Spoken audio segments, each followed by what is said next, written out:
How bad will inflation be in the new year? Hello, I'm Steve Forbes, and this is What's Ahead, where you get the insights you need to better navigate these turbulent times.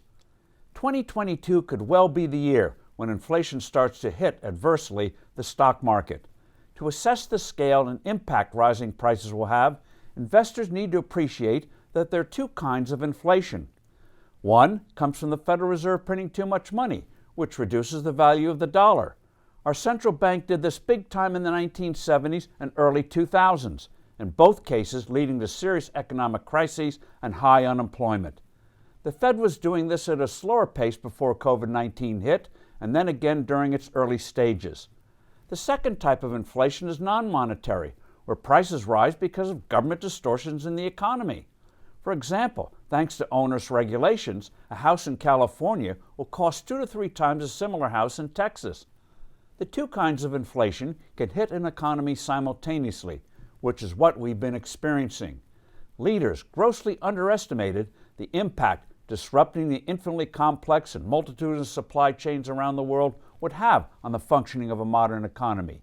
Each day, literally hundreds of millions of buy and sell arrangements and transactions take place. Abruptly and repeatedly upending these activities has led to the shortages and soaring costs we're experiencing. The economy is not like a light switch. Compounding the problem here is that countries have pursued different pandemic policies. The reopenings and reclosings have not been simultaneous. Moreover, many businesses have been destroyed or severely damaged, while others have boomed. Adjusting to all this is taking a toll. A non-monetary inflation will eventually sort itself out, if governments let it. But the Biden administration is waging a regulatory war against businesses, most notably fossil fuels. These actions are throwing sand into the gears of recovery. But the darkest cloud overhanging the new year is the more ominous kind of inflation, that is, undermining the value of the dollar. For instance, during the Great Inflation that began over half a century ago and lasted more than a decade, it was the monetary variety, oil went from $3 a barrel to almost $40.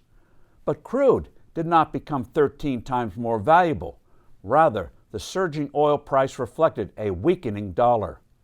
The Fed has been on a money-creating binge, but has kept over $1.5 trillion from flooding the economy through using a gimmick called reverse repurchase agreements. These kinds of schemes, though, almost always end badly. Moreover, the Fed says it will stop its prolific buying of government bonds by this spring. Our central bank recently has been financing almost half of Uncle Sam's budget deficits. What is likely to happen without the Fed as the big buyer? Higher interest rates than expected. This will be bad news for the economy and for stocks. I'm Steve Forbes. Thanks for listening. Do send in your comments and suggestions. I look forward to being with you soon again.